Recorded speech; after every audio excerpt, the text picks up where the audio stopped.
Assalamualaikum warahmatullahi wabarakatuh. Kami dari kelompok 3 ingin mempresentasikan hasil kerja kelompok kami. Sebelum itu izinkan kami perkenalkan diri dulu. Nama saya Intan Oktavianas dan rekan saya Alfasari Hikmah dan saya Mary Solita. Saya Randa Wilanta. Pengertian perusahaan. Secara umum, perusahaan didefinisikan sebagai suatu tempat di mana para pekerja bekerja untuk tempat di mana terjadinya produksi sebuah barang ataupun jasa.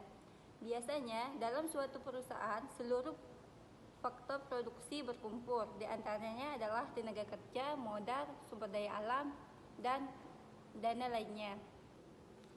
Pentingnya perusahaan. 1. Penciptaan lapangan kerja. 2. Inovasi dan pengembangan. 3. Kontribusi terhadap perekonomian. 4. Pemenuhan kebutuhan konsumen. 5. Pengembangan komunitas. 6. Kreasi nilai bagi pemegang saham. Bagian-bagian perusahaan. 1. Manajemen eksekutif. 2. Departemen keuangan. 3. Departemen sumber daya manusia. 4. Departemen produksi atau operasi. Yang kelima, Departemen pemasaran. Yang keenam, Departemen penelitian dan pengembangan. Yang ketujuh, Departemen teknologi informasi. Kedelapan, Departemen layanan pelanggan. Yang kesembilan, Departemen administrasi umum.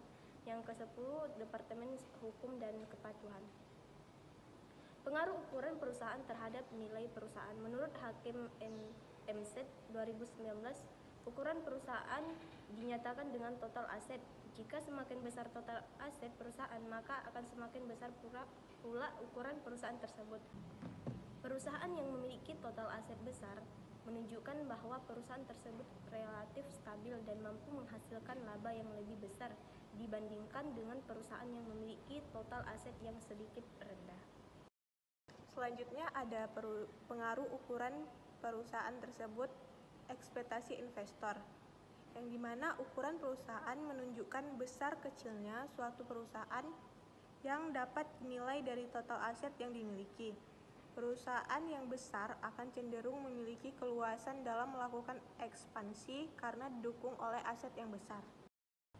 Pengaruh profitabilitas terhadap ekspektasi investor. Tingkat profitabilitas diukur dengan ROA. Penggunaan ROA didasarkan dapat mengukur efektivitas perusahaan dalam menghasilkan laba bersih dengan memanfaatkan aset yang dimiliki untuk menghasilkan laba tersebut. Yang terakhir ada pengaruh kebijakan struktur modal terhadap ekspektasi investor. Hasil pengujian secara parsial menunjukkan bahwa kebijakan struktur modal tidak berpengaruh terhadap ekspektasi investor. Kebijakan struktur modal menunjukkan bagaimana manajemen menentukan sumber dan bagi perusahaan. Kebijakan struktur modal yang diambil manajemen akan mempertimbangkan cost of fund-nya sehingga akan mempengaruhi resiko dan rektum perusahaan di masa yang akan datang. Selanjutnya yang terakhir ada kesimpulan. Pentingnya perusahaan dapat disimpulkan dari berbagai perspektif, termasuk ekonomi, sosial, dan lingkungan. Secara ekonomi, perusahaan berperan dalam menciptakan lapangan kerja, meningkatkan pertumbuhan ekonomi, dan menyediakan produk dan layanan yang dibutuhkan oleh masyarakat. Secara sosial, perusahaan dapat menjadi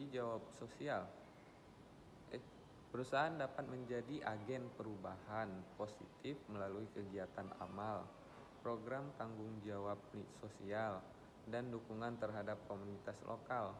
Di sisi lingkungan, perusahaan memiliki tanggung jawab untuk meminimalkan dampak negatif terhadap lingkungan dan mendorong praktik bisnis yang berkelanjutan. Kesimpulannya, perusahaan memiliki peran penting dalam membentuk dan mempengaruhi berbagai aspek kehidupan manusia. Sekian pemaparan hasil diskusi kami dari kelompok 3. Semoga materinya dapat dipahami oleh para pendengar. Lebih dan kurang, kami mohon maaf. Assalamualaikum warahmatullahi wabarakatuh.